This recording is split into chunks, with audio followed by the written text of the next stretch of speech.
Hello, social media. This is Dr. Nurse Practitioner Katina Kennedy here with some health information regarding one of the hot health topics for September.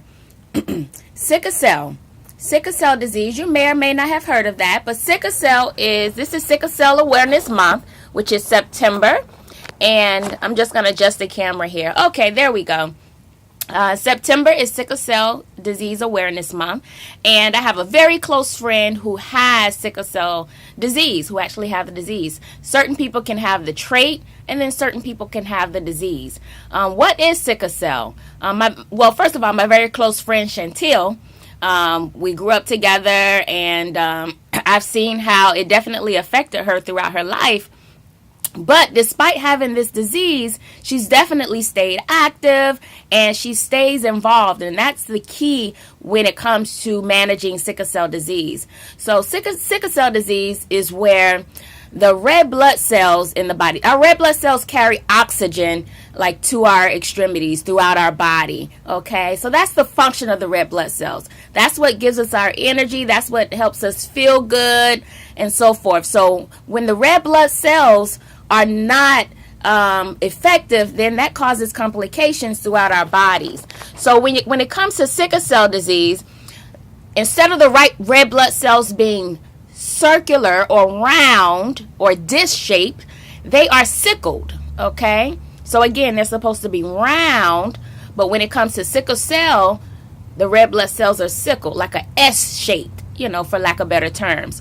So when you have that S-shaped sickled red blood cell, that cannot get through the arteries like it should. Therefore, if the red blood cells, the sickled red blood cell cannot get through the arteries, then you have lack of oxygen to your tissues. When you have lack of oxygen to your tissues, that's when you then have pain, comes the pain, and your immune system is suppressed.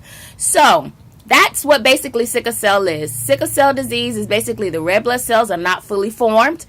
You have the sickle cell shape.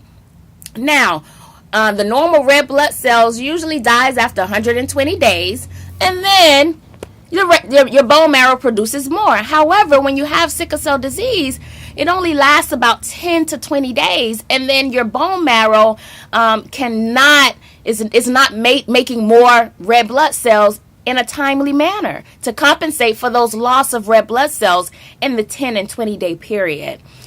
So sickle cell, this is genetic, okay? It's hereditary, meaning your one of your parents must have the sickle cell disease in order to acquire it. Now, this is how it usually goes. If both parents have sickle cell disease, you will have sickle cell disease as well. Also, if both parents have the sickle cell trait, it is a high chance of you acquiring the sickle cell disease. Not the trait, but you can get the trait or the disease. But there's a high chance of you getting the sickle cell disease. So both parents must have the disease in order for you to get it.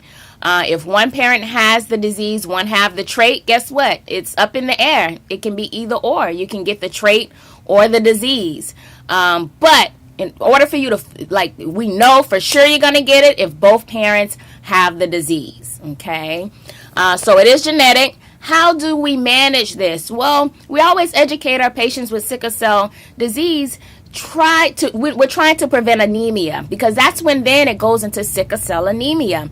And again, that's the lack of red blood cells throughout the body. So if you have that lack of red blood cells throughout the body, you're going to have low blood. That's basically low blood in your body. And you don't have enough oxygen going to your tissues. So you're going to feel weak. You're going to feel fatigued. You're going to be in a lot of pain. You can't move. So in this case, a lot of times pain management is important. Pain management and hydration is important for those who are having what they call a sickle cell crisis. They do have to go to the emergency room or the hospital, and we basically give them hydration, which is IV fluids, and we also give them pain medication, and then we also have to sometimes give them blood transfusion. All right, so that's basically the management, or the treatment, the management, because this is something you always have. You can't get rid of it, unfortunately. So once you have it, you have it. However, like I say, that's a way to manage it when you do have a sickle cell crisis. And then also on the outside, it's about staying hydrated. They have to stay warm. They have to stay away from cold places because they will go into what they call a sickle cell crisis. They have to stay away from high altitude areas because they can they will go into sickle cell crisis as well. Staying hydrated is so important. Getting adequate rest is so important with those who have sickle cell disease, because if they are not hydrated, if you don't get enough rest, if you don't stay in warm areas, if you don't take care of your body, you will go into that sickle cell crisis. And then if you have to go to the emergency room, that's when we're going to have to give you pain medication, hydration, and or blood transfusion. So again, that's just a brief synopsis of sickle cell disease. I just wanted to make you all aware that it does affect African Americans more prevalent than any other race. So this is something that affects us, and we need to be aware of it. So if you have someone or you know someone that has sickle cell disease, if they're in pain, don't feel like doing anything, you need to empathize with them, because this is a true disease, and it really, and it's a painful disease, and it really affects, the quality of life. It really does. So again, this is just some information on sickle cell disease. September month is Sickle Cell Disease Awareness Month. And I wanted to give you all just some health information on that. And then for those who do have sickle cell disease, just some information on how to help manage, how to prevent what they call the sickle cell crisis. All right, social media. Don't forget to go to my YouTube page to view more videos on different health topics. I have a lot of different health topics that you can view. You may find one that's appropriate for you. So just search on YouTube, Katina Kennedy, and then it'll, bring up so many videos. Nurse Practitioner Katina Kennedy. Bring up a lot of videos for me. Until next time, social media. Talk to you soon.